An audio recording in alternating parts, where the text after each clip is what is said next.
This is Local 23 News today.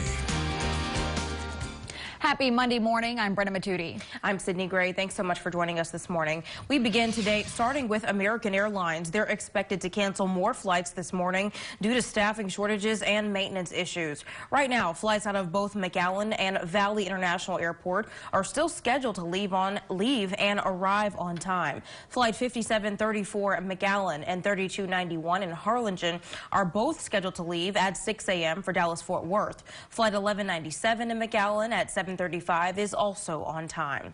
American Airlines says it'll trim its schedule by 1% through mid-July.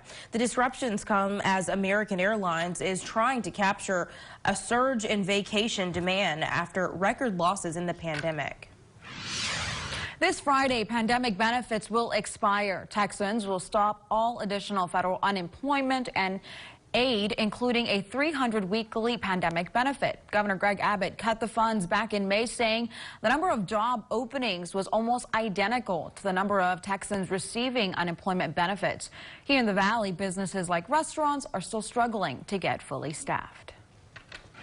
Happening today, Vice President Kamala Harris is traveling to Pittsburgh, Pennsylvania. Harris will be joined by U.S. Labor Secretary Marty Walsh. They're scheduled to attend a labor roundtable as well as an event on the child tax credit.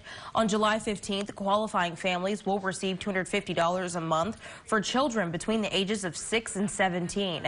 Families with kids younger than 6 will receive $300 a month.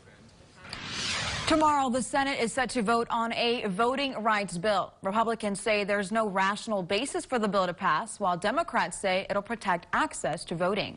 Well, our Washington correspondent Basil John reports on the future of this bill. Good morning, Basil. Well, Brenda, Sydney, good morning. And even though Republicans have already taken a stance against the bill, Democrats are still pushing to get it passed. The biggest power grab in the history of the country. On Fox News Sunday, South Carolina Senator Lindsey Graham pushed back against the voting rights bill, calling it unnecessary. They're trying to fix a problem most Republicans have a different view of.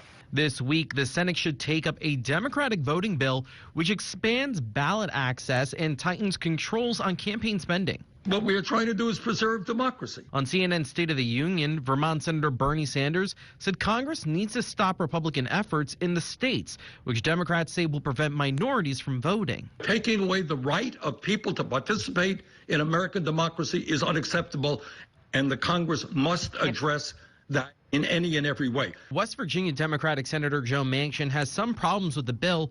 He's proposed his own compromise, which would require voter ID, a Republican proposition, and make Election Day a holiday, an idea that Democrats applaud. But Republicans like Ohio Senator Rob Portman told NBC's Meet the Press Congress should stay out of states' election laws. Unfortunately, what he does is what the larger bill S1 does, which is it takes the election system in this country and federalizes it. Portman says Republicans will not support Manchin's version, as states should control their elections. Now, the Senate could start and take up debate on this voting rights bill on Tuesday. Reporting live in Washington, I'm Basil John. Thank you, Basil. In just weeks, the last U.S. and NATO troops will leave Afghanistan, and now the country's former president is telling the Associated Press the U.S. failed to achieve its key goals in that country. Hamid Karzai says the U.S. traveled overseas to Afghanistan nearly 20 years ago to fight extremism and stabilize their war-torn nation. Now he says U.S. troops are leaving, having failed at both. Karzai says extremism there is now at its highest point. We own this country. It is not owned by the United States or NATO. This is the country of the Afghan people, and therefore the responsibility is upon us to work for our people, to work for peace, and to do a million times more than those from abroad are doing for us.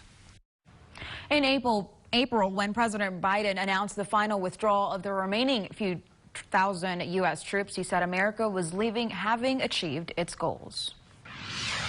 All right, you guys, it is 5:35. Freddie Velez here joining us at the desk this morning for a look at the forecast. Guys, it was so hot this weekend. Very hot. I opened the door to my patio and the heat just felt like an oven, I bet. Yes, that's exactly what it felt like. So yesterday, you know, I was watching a WWE pay-per-view with some friends, and we were in the garage area, and I mean, literally, if you weren't in the wind, you were just feeling the oppressive heat. Yeah. It was not nice. And the heat will continue throughout the rest of the day today. Take a look at your radar and satellite right now. There is a front that's moving through the northern part of the state of Texas. Weird to say in the middle of June, right? In the middle of summer. But it's not going to do too much other than bring a slight chance of showers to the RGV. I'll get to that in about 10 minutes. But first, here's your commute cast this morning. Warm and humid as we're back up to about 85 degrees by 8 a.m. But I mentioned it. We do have a chance of rain and then drier and hotter by the end of the week. Those details coming up. Don't go anywhere. All right, happening across the nation on Friday, Derek Chauvin is scheduled to be sentenced for the murder of George Floyd. The former Minneapolis police officer was convicted back in April of second and third degree murder, as well as a second degree manslaughter charge.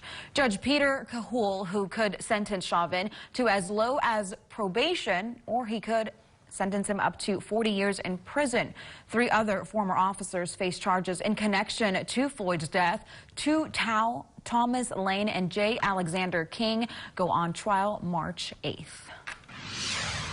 Continuing our coverage of the coronavirus, this week a CDC advisory committee will meet to discuss reports of people with heart inflammation after getting the COVID vaccine. During a White House COVID briefing last week, CDC Director Dr. Rochelle Walensky said these cases are, quote, rare and most of the patients have recovered. Still, Dr. Walensky is reiterating the importance of getting the vaccine.